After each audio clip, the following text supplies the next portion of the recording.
오늘의 헤드라인입니다. 판테라 캐피털의 CEO 단 모어헤드가 이번 비트코인 상승장에서 최대 57만 달러, 한화로는 약 6억 5천만 원까지 상승할 수 있다고 전망했습니다. 암호화폐 분석가 필브가 비트코인은 여전히 강세장에 있으며 다음 최고치는 7만 2천 달러라고 분석했습니다. 리얼비전 CEO 라울 팔이 비트코인은 20만 달러, 이더리움은 2만 달러에 도달할 것이라고 전망했습니다. 엘살바도르 대통령 나이브 부켈레가 비트코인이 더 떨어지면 추가로 사겠다고 밝혔습니다. 이더리움이 디파이에 잠긴 총 금액이 1000억 달러를 돌파했습니다. 비트코인 가격은 치솟았는데 중국 언론은 침묵하고 있습니다. 현재 비트코인 도미넌스는 어제보다 0.43%포인트 오른 45.23%입니다. 공포 탐욕 지수는 어제 탐욕 수준인 74점에서 73점으로 내려왔습니다. 김치 프리미엄은 4.65%입니다. 구독자분들과 시청해주시는 분들께 감사의 인사를 드립니다. 구독과 좋아요, 알림 설정해주시면 유용한 암호화폐 정보를 받아보실 수 있습니다.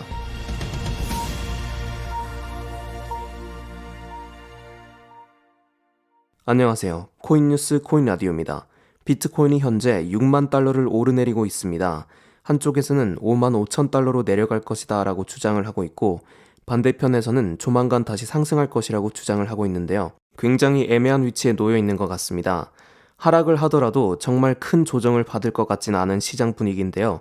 비트코인에 투자하신 여러분들이 불안하실 것 같아서 온체인 데이터를 통해 현재 상황을 짚어보겠습니다.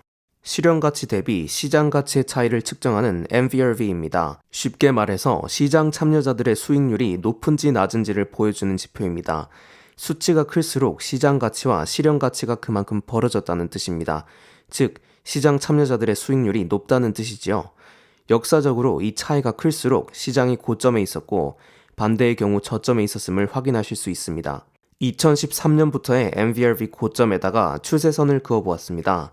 차트에서 확인하실 수 있듯이 비트코인 가격은 올해 초 고점보다 높은데 시장 참여자들의 수익률, 즉 MVRV는 올해 초만큼 높지가 않죠. 추세선까지 아직 상승 여력이 충분해 보입니다. 개인적인 의견이지만 가격 랠리가 지속될 여지를 보여주고 있는 것 같습니다. 그리고 지금 보시는 차트는 매수 주체를 나타내주는 차트입니다. 파란색일수록 개미가, 빨간색일수록 고래나 기관이 매수한 것을 나타냅니다. 보통 개미들의 매수가 주를 이룰 때는 상승장의 마지막, 즉 고점일 때가 많은데요. 올해 초 상승장에서는 개미가 상승을 주도한 것을 확인하실 수 있습니다. 반면 이번 상승에서는 고래와 기관들이 주로 매집한 것을 확인하실 수 있죠. 개미는 위크핸드라고 하죠.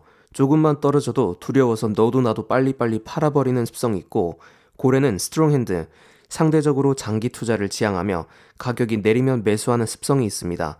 이런 온체인 데이터를 보면 크게 걱정할 만한 상황이 아닌 듯 보입니다. 이제 본격적인 뉴스를 시작하겠습니다. 판테라 캐피털의 CEO 댄 모어헤드가 트윗을 통해 비트코인이 직전 사상 최고가를 돌파한 뒤 다시 만들어지는 사상 최고가는 과거 3차례의 사례를 볼 때 평균 8.8배에 달한다고 설명했습니다. 이를 계산할 경우에 8.8배인 57만 2천 달러가 나옵니다.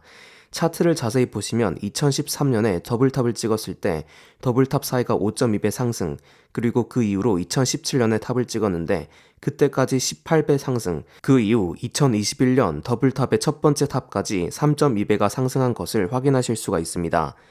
제 생각에 이 차트는 조금 잘못된 것 같다는 생각이 듭니다. 2013년과 2021년 더블탑과 2017년 싱글탑을 섞어서 평균을 낸 게 8.8배인데 평균을 계산할 거면 더블탑에서 더 높은 탑 한 개만을 골라서 평균을 구해야지 더블탑 사이에 상승률까지 넣은 것은 고개를 갸우뚱하게 만드는 부분인 것 같습니다. 상식적으로 5배, 18배, 3배라는 숫자는 너무 편차가 커서 평균이 무의미한 것 같지 않나요? 여러분의 생각을 댓글로 남겨주시면 감사하겠습니다. 비트코인이 고점을 찍고 조정을 받는 상황에서도 시장 분위기는 나쁘지 않습니다. 여러 상승 관점의 전망이 나오고 있는 가운데 암호화폐 분석가 필브는 비트코인이 여전히 강세장에 있으며 모멘텀을 유지한 다음 최고치는 7만 2천 달러라고 전했습니다. 그는 자신이 프랙탈 패턴을 수년간 추적해왔는데 비트코인이 상승 모멘텀을 유지한다면 다음 상승 고점은 7만 2천 달러가 된다면서 추가적으로 8만 8천 달러까지도 상승할 수 있다고 덧붙였습니다. 그는 상승 관점의 근거를 선물 펀딩피, ETF, 강력한 구매 수요 등이 모두 비트코인 가격 상승을 뒷받침한다고 주장했습니다. 또한 비트코인이 5만 달러까지 하락한다면 구조적 하락 가능성이 있다면서 5만 달러까지 하락해도 전반적인 강세 기조는 꺾이지 않을 것이다 고 강조했습니다. 또한 그는 비트코인의 가격 정점은 30만 달러까지 열려 있다고 덧붙였습니다. 월스트리트 출신 리얼비전 CEO 암호화폐 분석가 라울 팔이 비트코인과 이더리움에 대한 전폭적인 전망을 내놓았습니다. 특히 이더리움은 이더리움 2.0과 디파이 스테이킹 물량으로 공급은 감소하는 반면 기관 수요 등으로 수요는 폭발하고 있다며 내년 3월과 6월 사이에 4만 달러까지 상승할 수도 있다고 내다봤습니다. 그는 이더리움의 차트가 2017년 비트코인 차트와 거의 비슷하다면서 과매수가 발생해 최고 편차까지 상승할 경우 4만 달러가 가능할 수 있다고 분석했습니다. 라울 팔은 보충하는 트윗을 통해 4만 달러는 확실치는 않은 가능성이다면서 이더리움은 2만 달러, 비트코인은 20만 달러가 확실하다고 설명했습니다. 그는 이러한 확률은 70% 이상이다라고 덧붙였습니다. 상상만 해도 정말 기분이 좋아지는 전망인 것 같습니다. 하지만 라울 팔도 이렇게 될 확률이 70% 이상이라고 빠져나갈 보험을 들어놓은 만큼 우리는 이런 전망을 접할 때 유의해야 될 것 같습니다. 세상 일에는 100%가 없기 때문에 리스크 관리를 잘 하셔서 수익 실현하시기를 바라겠습니다. 나이브 부켈레 엘살바도르 대통령이 비트코인이 더 떨어지면 추가로 사겠다고 밝혔습니다. 그는 비트코인 가격이 사상 최고치를 기록한 뒤 6만 달러 선 부근까지 하락하자 싸게 살 기회가 왔나? 라고 질문했습니다. 그는 하락폭이 아직 작은지 물으며 우리는 더 좋은 할인 가격을 기다리겠다며 추가로 떨어지면 추가 매수에 나설 것을 밝혔습니다. 한 나라의 대통령이 이렇게 비트코인에 전폭적인 지지를 해주니 조금은 든든한 느낌이 드는 것 같습니다. 한편으로는 나이브 부켈레 대통령은 아직까지 완전한 비트 맥시멀리스트가 아닌 것 같다는 생각도 듭니다. 진정한 비트코인 맥시멀리스트는 가격에 상관없이 계속 사모으는 경향을 보여주고 있기 때문입니다. 그는 구체적인 매입 가격은 밝히지 않았고 브로커를 통해 비트코인을 매입한다고 밝힌 바 있습니다. 엘살바도르는 비트코인을 법정 통화로 채택한 뒤 200비트코인을 5만 2천 달러 선에서 매입한 뒤 가격이 하락할 때마다 추가로 사들여 모두 700비트코인을 보유하고 있습니다. 평균 매입 가격은 5만 달러 이하인 것으로 추산되고 있고 엘살바도르는 신탁기금 1억 5천만 달러를 조성해 달러 교환과 경제활동에 필요한 비트코인을 매입하고 있습니다. 부켈레 대통령은 엘살바도르 국민 300만 명 이상이 비트코인 지갑 치보를 사용하고 있다고 밝혔습니다. 외국의 이민간 국민들이 하루 평균 300만 달러 이상의 비트코인을 치보 지갑을 통해 엘살바도르로 송금하는 등 비트코인 채택이 성공했다고 강조하고 있습니다. 국민들이 비트코인 구매를 위해 치보 ATM기에 입금하는 달러가 비트코인을 팔아서 인출하는 달러보다 많다고 얘기하고 있습니다. 전 세계적으로 인플레이션을 겪으며 달러와 같은 법정 통화의 가치가 떨어지는 지금 상황에서 엘살바도르의 달러의 양은 줄어들고 있고 비트코인의 순유입량이 많다는 사실은 비트코인 투자자로서 기쁜 일인 것 같습니다. 부켈레 대통령의 현명한 결정 덕분에 국민들이 저렴한 송금 수수료와 인플레이션을 방어할 수 있게 된 좋은 사례로 남겨지면 좋겠습니다. 엘살바도르의 성공적인 사례가 디딤돌이 되어서 다른 국가들도 비트코인을 법정 통화로 도입하는 날이 빨리 가까워지기를 바라겠습니다. 이더리움에 대한 수요가 계속 증가하면서 이더리움 네트워크의 디파이에 잠긴 이더리움의 총액이 1,000억 달러 선을 돌파했습니다. 디파이는 블록체인의 스마트 계약을 이용해 코딩된 내용에 따라 금융 거래를 자동으로 하는 것으로 이더리움 네트워크를 이용한 디파이가 주종을 이루고 있습니다. 디파이의 가치가 2020년에 14배가 성장한 뒤 존재감이 계속 커지고 있는 모습을 보여주고 있습니다. 디파이 수용률이 가장 높은 국가는 미국이고 베트남, 태국, 중국, 영국 순으로 나타나고 있습니다. 또 디파이와 함께 NFT 열풍으로 큰손들의 이더리움 보유 규모도 증가하고 있다고 합니다.